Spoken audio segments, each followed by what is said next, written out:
आज का यहाँ आके प्रेस कॉन्फ्रेंस हमारा करने का 2-3 मुद्दा है। सबसे पहले तो आप सबने पेपर में देखा होगा, हमारा स्टेट गवर्नमेंट एम्प्लॉयज़ के लिए और पेंशनर और फैमिली पेंशनर्स के लिए 4% DA और 4% DR अनाउंस कर दिया है, ग्रांट कर दिया है विथ इफेक्ट फ्रॉम 1 जनवरी 2024। तो इसके लिए हम कोसप वाला एंटायर स्टेट गवर्नमेंट एम्प्लॉयज़ का ओर से और पेंशनर्स का ओर से स्टेट सरकार को led by honourable chief minister Shri Pema Khandu and honourable DCM come minister finance Shri चोना मेन और उनके टीम को हम तहे दिल से शुक्रिया अदा करना चाहता हूँ। ये 4% DA और 4% जो डियरनेस रिलीफ है, अभी का समय में जितना मार्केट में प्राइस रेंज है उसमें बहुत मददगार होगा। इसके चलते मैं गवर्नमेंट एम्प्लॉयज़ को अनुरोध करना चाहता हूँ कि गवर्नमेंट का जो जेस्चर है इसको रेसिप्रोकेट करते हुए हम और भी सिंसियरिटी और डेडिकेशन का साथ में अपना ड्यूटी निभाएंगे। और इसके साथ साथ एज पर 7th सेंट्रल पे कमीशन, जिसको सेंट्रल गवर्नमेंट ने एक्सेप्ट किया है और अरुणाचल प्रदेश ने भी एक्सेप्ट किया है, जब डियरनेस जो एलोवेंस है सैलरी का बेसिक में जो ऐड करता है, यह जब 50% पहुंचेगा तो HRA जो है हाउस रेंट एलोवेंस जो है इसमें 1% का बढ़ोतरी होना है। तो अभी फिलहाल 9% है, वो 10% हो जाएगा। वो गवर्नमेंट का ऑर्डर में है, स्टेट गवर्नमेंट का order, as per the order government of Arunachal Pradesh order number finance E2 08/2013/587 dated 6 जनवरी 2023 का हिसाब से जब 50% DA पहुंच जाएगा, ऑटोमेटिकली HRA जो है 30%, 20% और 10% होगा, और जो अरुणाचल में नौकरी कर रहा है उनका लिए 10% होगा। एंड फिर से 7th सेंट्रल पे कमीशन का हिसाब से जब DA 50% पहुंचेगा, टॉप लोकेशन एलोवेंस जो हमको मिलता है 4100 और अपर जो कैटेगरी है उसको 5300 जो मिलता है, उसमें भी 25% का इंक्रीमेंट होना चाहिए। तो ये 7 CPC का अप्रूव किया वाला है, जिसको अरुणाचल गवर्नमेंट ने एडॉप्ट करके हमको जनवरी 2018 से दे रहा है अरुणाचल में। तो इस चीज़ को अभी का ऑर्डर में रिफ्लेक्ट नहीं किया। हम चाहता है कि इसको भी सरकार, अरुणाचल सरकार उनका एम्प्लॉयज़ के लिए जल्द से जल्द ग्रांट करे। उसके बाद 4th पॉइंट में हम बहुत बार डिस्कस कर चुका है, यहाँ पे भी नेशनल पेंशन सिस्टम, जो एम्प्लॉयज़ को रिटायरमेंट का बाद में पेंशन मिलता है, जो पुराना वाला ओल्ड पेंशन सिस्टम में मिलता है और अभी नया वाला को न्यू पेंशन सिस्टम लागू किया है 2004 से सेंट्रल गवर्नमेंट एम्प्लॉयज़ लोग को, और यहाँ स्टेट में 1 जनवरी 2008 से लागू किया है। तो इसको यहाँ अरुणाचल प्रदेश में भी स्टेट गवर्नमेंट एम्प्लॉयज़ इसका अगेंस्ट में बहुत सारा मूवमेंट किया है, सरकार को भी हमने मिला है, और ये ऑल इंडिया लेवल में अभी आपको भी देखने मिल रहा होगा, जोरदार मूवमेंट चल रहा है। इसके चलते राजस्थान, छत्तीसगढ़, झारखंड, पंजाब, हिमाचल प्रदेश और रिसेंटली सिक्किम ने डिसाइड किया है कि ये 6 स्टेट ने डिसाइड किया है कि हम अपना एम्प्लॉयज़ का इंटरेस्ट को और वेलफेयर को और इनका सिक्योरिटी के लिए NPS को सब्सक्राइब करके इन्होंने ओपीएस को लागू कर दिया, यानी कि ओल्ड पेंशन सिस्टम को। तो इसके चलते हम स्टेट गवर्नमेंट को भी कई बार बात किया है। लास्ट आज से 3-4 महीना पहले हम सीएम को मिला था। सीएम को मिलकर हम अपना ग्रीवेंसेस प्लेस किया था और सीएम साहब ने एश्योर किया था हमको उनका एम्प्लॉयज़ का सिक्योरिटी के लिए वो जो भी करेंगे एम्प्लॉयज़ का सिक्योरिटी करेंगे, और वो प्रिंसिपल सेक्रेटरी फाइनेंस और चीफ सेक्रेटरी से बात करके इन लोग डिस्कस करके इसका कोई रास्ता निकालेंगे और उसके बाद हमको बताएंगे बुलाए। लेकिन अभी 4-5 महीना बीतने का बाद भी हमको सीएमओ से कोई खबर नहीं मिला। और आज इस प्रेस कॉन्फ्रेंस के माध्यम से हम स्टेट गवर्नमेंट को और रिक्वेस्ट करना चाहूँगा, आपका एम्प्लॉयज़ लोग का इंटरेस्ट, वेलफेयर और सिक्योरिटी को देखते हुए, जैसे 6 स्टेट ने अभी तक कर दिया है, स्क्रैप कर दिया एनपीएस को और ओपीएस को रेस्टोर कर दिया। हमारा बहुत छोटा स्टेट है, पहाड़ी स्टेट है, यहाँ रिटायरमेंट का बाद में जब सरकार का तरफ से पेंशन नहीं मिलेगा, खुद मैनेजमेंट करना बहुत मुश्किल होगा। इसलिए सीएम सर से और उनका टीम से हम फिर से अनुरोध करते हैं, यहाँ पे स्टेट गवर्नमेंट एम्प्लॉयज़ के लिए जल्द से जल्द एनपीएस को स्क्रैप करके ओपीएस लागू किया जाए। उसके बाद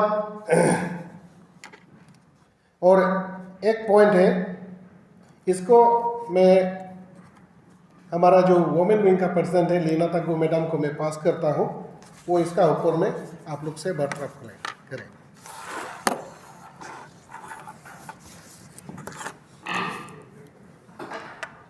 Thank you, media fraternity, for covering this press briefing. Through your press briefing, through this press briefing, I would first of all like to appeal our Home Department, as the election, general election is here, general election आ चुका है, तो हम first of all हमारे home department से ये गुजारिश करना चाहते हैं, जितना भी हमारे गवर्नमेंट ऑफिसर्स स्टाफ्स एंगेज है इलेक्शन के लिए, तो उसको सफिशिएंट सिक्योरिटी आप दिया जाए, क्योंकि हमेशा हर समय ये देखने को आता है, सुनने को आता है कि एवरी टाइम हम लोग का जो दोस्त are engage in the election duties are becoming victimize. हमेशा सुनने को आता है कि किसी को मार दिया, किसी को पीट दिया। So this should not happen. तो साथ ही साथ में हम पब्लिक वालों लोग से भी ये गुजारिश करना चाहती हूँ कि प्लीज़ आप लोग जितने भी ऑफिशियल्स हैं जो बस अपने ही काम करने के लिए आए हैं, बस आप लोग उनका साथ दे दीजिए। आप लोग का साथ से ही ये इलेक्शन भी सक्सेस होगा। And also at the same time, I would like to appeal all the COSAB members, those who are engaged for the election, to act sincerely, to do the duty properly and impartially.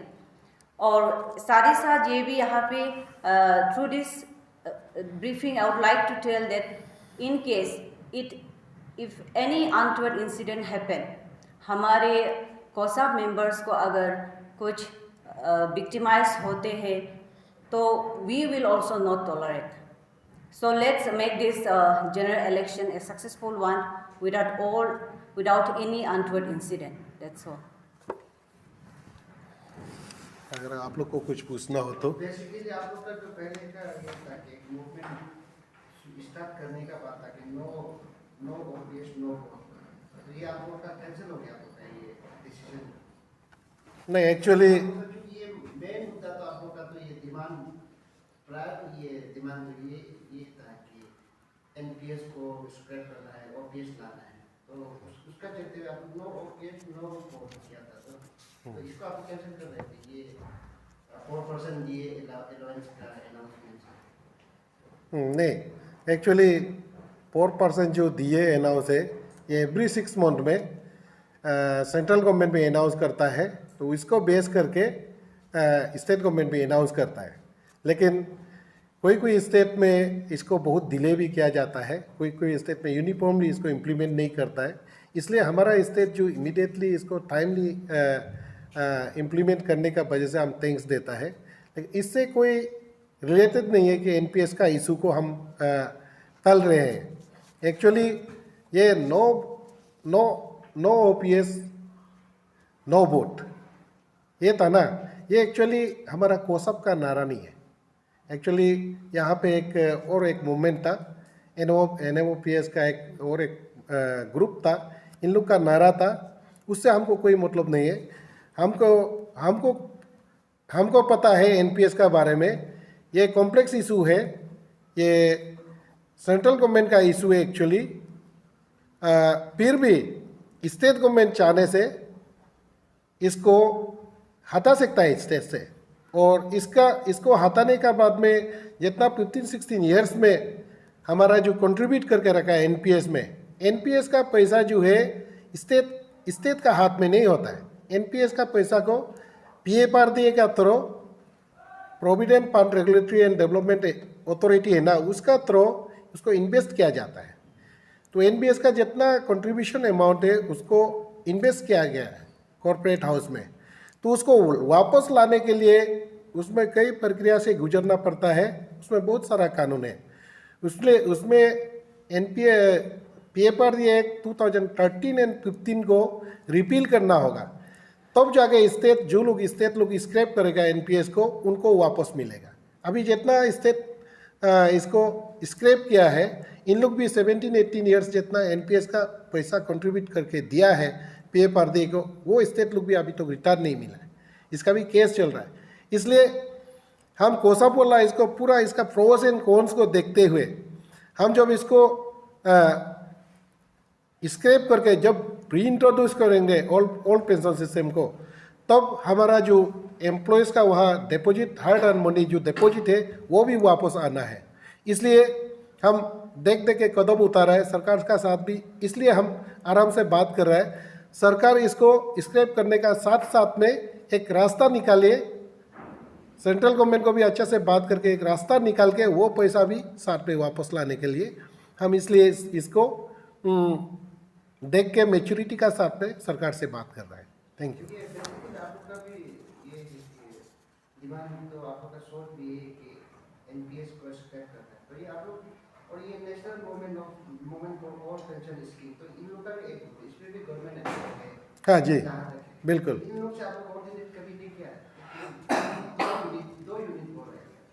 नहीं, ये actually national movement for all pension system एक group बना गया था, लेकिन इन लोग ने कोसप से परमिशन नहीं लिया, इन लोग अपना से बनाया, और इन लोग का मूवमेंट का जो तरीका है हम लोग से थोड़ा मेल नहीं खाता था, इसलिए हम कई बार साथ में मीटिंग करने का कोशिश किया, जॉइंटली उसको ले जाने का कोशिश किया, लेकिन कुछ मिसअंडरस्टैंडिंग का वजह से हम जॉइंटली उसको नहीं कर पाया, क्योंकि हमारा all India state government employees federation में कोसप एफिलिएटेड थे, और इन लोग का NMOPS ऑल इंडिया लेवल का एक NMOPS है, तो इन लोग का प्रोग्राम अलग है, हमारा प्रोग्राम अलग है।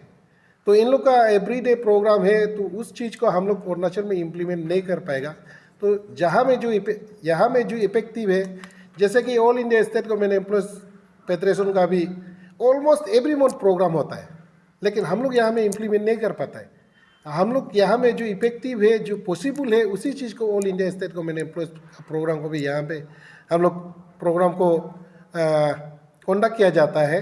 तो इसलिए NMOPS यहाँ का ग्रुप और दिल्ली का ग्रुप हम लोग से ज़्यादा मेल नहीं खाता था, इसलिए थोड़ा डिफरेंसेस था, इसलिए हम लोग कोसप इसको अलग से मूवमेंट को ले जाना चाहता है, क्योंकि कोसप एक मैच्योर ऑर्गेनाइजेशन है, ये एम्प्लॉयज़ का अम्ब्रेला ऑर्गेनाइजेशन है, ये एवरी प्रोस एंड कॉन्स को देखना पड़ता है, पॉजिटिव निगेटिव एडवांटेजेस डिसएडवांटेजेस को देखना पड़ता है।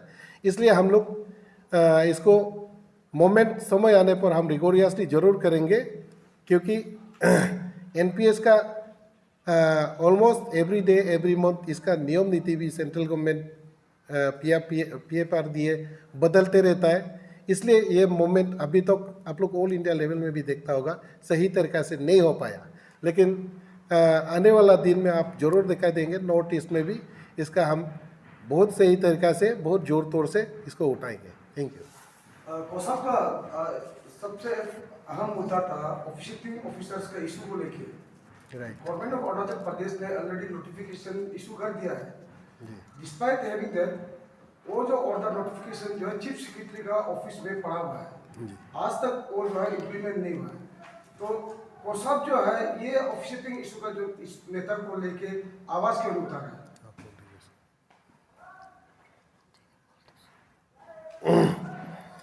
एक्चुअली ये बहुत बुरा इशू है। ओपी सीटिंग और फंक्शनल ओटीपी, हम इस चीज़ को कम्प्लीटली अरुणाचल से हटाने का कोशिश किया है। हमारा एग्जीक्यूटिव मीटिंग में बहुत बार हम डिस्कस किया है। हमारा तरफ से जो इम्प्लीमेंट नहीं किया उसको नोटिस दिया जाए। और इसमें ऐसा है, इसका रिपोर्टिंग एक्चुअली चीफ सेक्रेटरी को करना चाहिए था।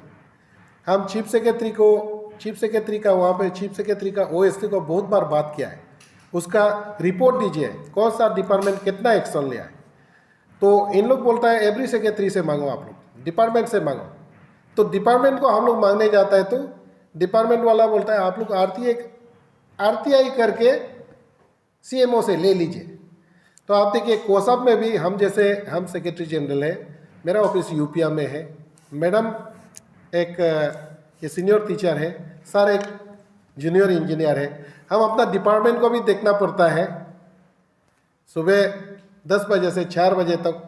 तो ऐसे हो के हम फुल टाइम यहाँ में नहीं दे सकता है, इसलिए हम आरटीआई करके घूमने के लिए जाने से बहुत मुश्किल होगा। इसलिए हम जब भी मीटिंग करता है सीएम को यही बोलता है और सीएस को यही बोलता है आपका जो ऑर्डर है आप लोग क्यों नहीं इम्प्लीमेंट करता है।